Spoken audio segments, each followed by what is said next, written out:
Now, look, we've been kind of wondering whether or not there would be some sort of a new contract between Brady and the Buccaneers. Jason Light, the GM of the team, has been trying to avoid that topic as best he can. We learned today that there is a new contract for Tom Brady, but here's the key. It is a simple restructuring, easy for him to say, restructuring to create some cap space, but no new years for Tom Brady. That's significant. He's a free agent next year. There is a no tag clause in his prior contract. I assume that is carried over into this contract, so they can't use the franchise tag to keep him in place. He goes wherever he wants in 2023, and we'll see what he wants to do. Number one, does he want to play? Number two, does he want to play for the Buccaneers? Number three, if not, who does he want to play for?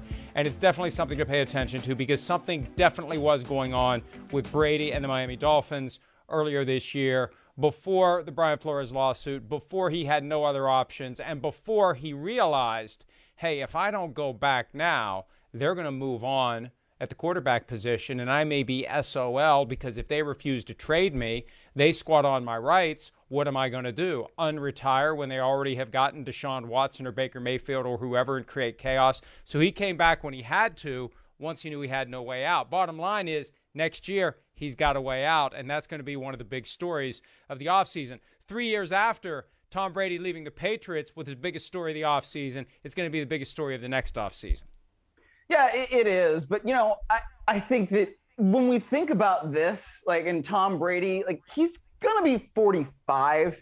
And I hesitate to sort of say this because it seems like Tom Brady is invincible at this point.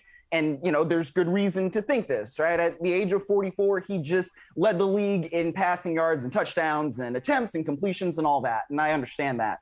But we're talking about a potentially 46-year-old quarterback going to Miami and replacing Tua Tagovailoa, which is a little bit ludicrous. And I know that it's Tom Brady. And so, but on paper, it's just I was thinking about this as I was starting to prep for the show. It's kind of ludicrous to think that Tom Brady at 46 years old is going to be able to do that. And it's not, because it's Tom Brady, right? And he's the greatest of all time, and I understand that. You're chasing your tail on this. No, I know, but what? When it ends quickly, right? It ended so quickly with Favre. Because do we really think that it was going to end that quickly in 2010 with him? No. It ended really quickly with Peyton Manning. I don't think after 14 we thought in 2015, oh my gosh, he's going to fall off the cliff. So maybe this is the year that Brady falls off the cliff. Do I think that? No. But I don't think we should just dismiss that entirely at this point. Well, but we've been waiting for that for 8 years. I agree with you, and I used to think that way. And what you said makes sense. It's ludicrous to think he could play for anyone at age 46. It's ludicrous to think he could play for anyone at age 45. It's ludicrous to think he could throw for 5,000 yards at age 44. Everything this guy's done since Super Bowl 53 falls into the category of ludicrous. You could argue that everything he did since 28-3 in Super Bowl 51 is mind-blowing. And as I've said before, if this guy did a deal with the devil, and I kind of came to that conclusion 15 years ago, he did one hell of a deal. He drove a hard price for his soul, because this guy keeps reaping benefits years after the fact. It is amazing. But the guy, here's the key, and Sims says this all the time, he's going to have his arm into his 50s.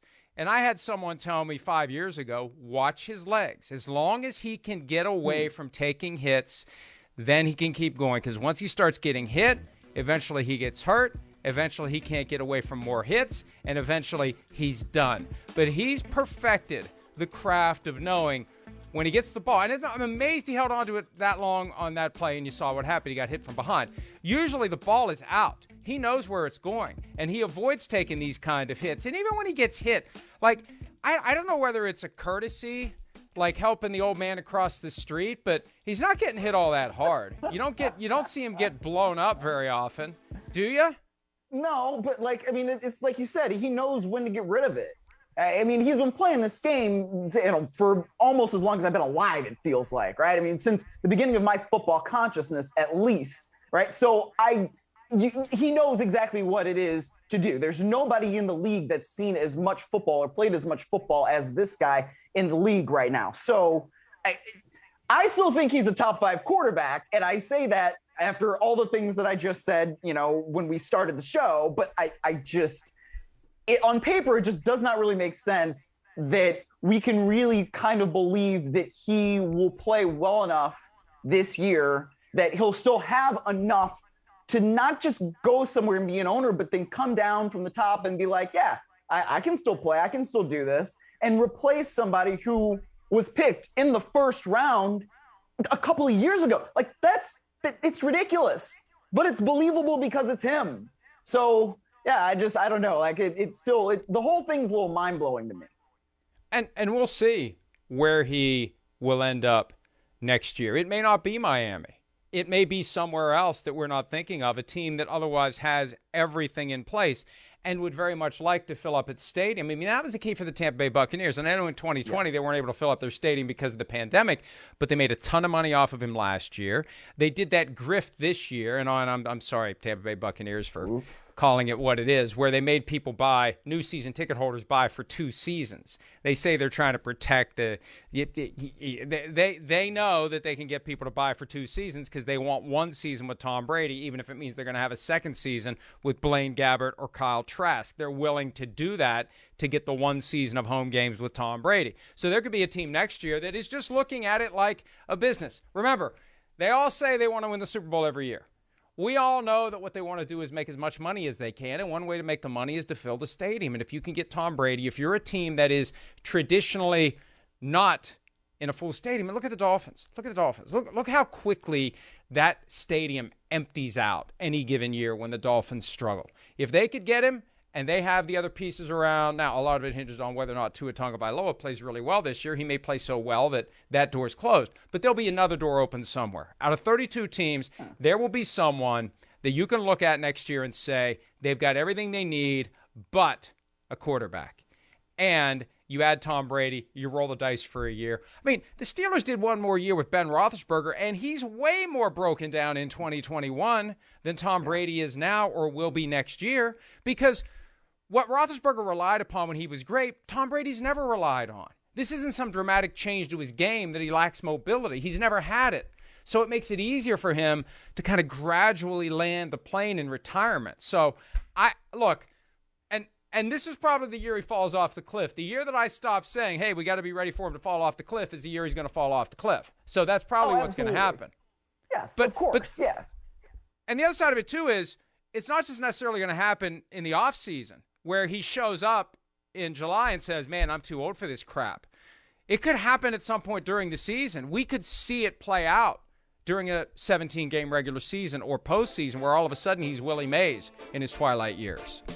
Well, but that's what I mean with Peyton Manning. I mean, there were maybe a couple of signs of it toward the end of that 2014 season where it was like, oh, wait a minute, what's going on with Peyton Manning now? Is he still the same guy? I mean, the Rams, who were not a very good team in 2014, kind of like broke him. They beat the Broncos, I don't know, something like 22-10. I don't know. It was my first year covering the Rams, so I remember that game pretty vividly. But like, I just remember Peyton Manning not looking like Peyton Manning we had seen in Denver to that point. And so it's just one of those things where like we're gonna know when Tom Brady is not the same guy. And just to this point, the only time he's really kind of looked like that was in 2019 with the Patriots. But I think now we all have realized that that was more of a Patriots thing than it was a Tom Brady thing, right? I mean, the Patriots in the last couple of years, they've gone, a little bit like this, up and down, and they seem to be on the right trajectory now with Mac Jones behind center. But